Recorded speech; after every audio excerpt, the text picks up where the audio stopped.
வணக்கம். என்னோட வாராந்திர ஸ்டாக் மார்க்கெட்டோட ரிவ்யூ. போன வாரம் ஆக்சுவலாக டீசென்ட் வாரமாக இருந்தது. பட் வெள்ளிக்கிழமை அன்னைக்கு ஒரு நல்ல செய்தி வந்தது இன் டர்ம்ஸ் ஆஃப் த வார். ஏதோ பீஸ் ஸ்டாக்ஸ் நல்லா ப்ரோக்ரெஸ் ஆகிற மாதிரி.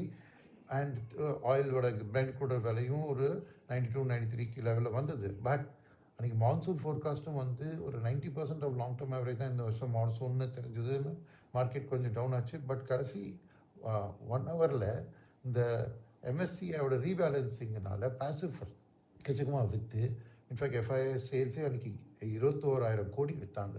ஸோ மார்க்கெட் கொஞ்சம் நல்லா கரெக்ட் ஆகிடுது ஃப்ரைடே அன்றைக்கி. அண்ட் இதனால் டிஐஎஸும் சப்போர்ட் பண்ண முயற்சி பண்ணாங்க, ஒரு 16,000 கோடி வாங்கி. பட் அப்படியும் அவங்களால தாக்கு பண்ணி விடல.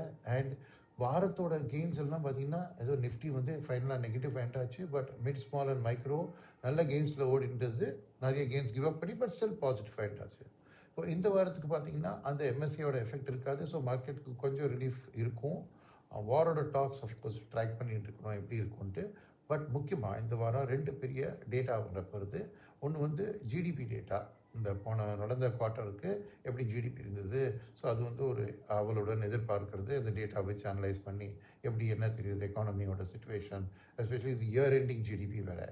But at the same time அதே நாள் தான் ஃப்ரைடே அன்னைக்கு நம்ம வந்து ஆர்பிஐயோட பாலிசி. அது ரொம்ப முக்கியமான பாலிசி. ஏன்னா இப்போ ஆயில் விலை இந்த மாதிரி ஏறி இருக்குது, மான்சூன் எஃபெக்டும் நெகட்டிவாக இருக்குது. ஸோ என்ன அவுட்லுக் இருக்குது க்ரோத்துக்கு, இன்ஃப்ளேஷனுக்கு அடுத்த 4 குவார்ட்டருக்கு ஆர்பிஐ சொல்லுவாங்க.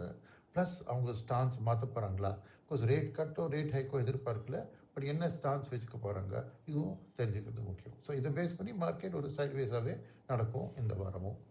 நன்றி, வணக்கம்.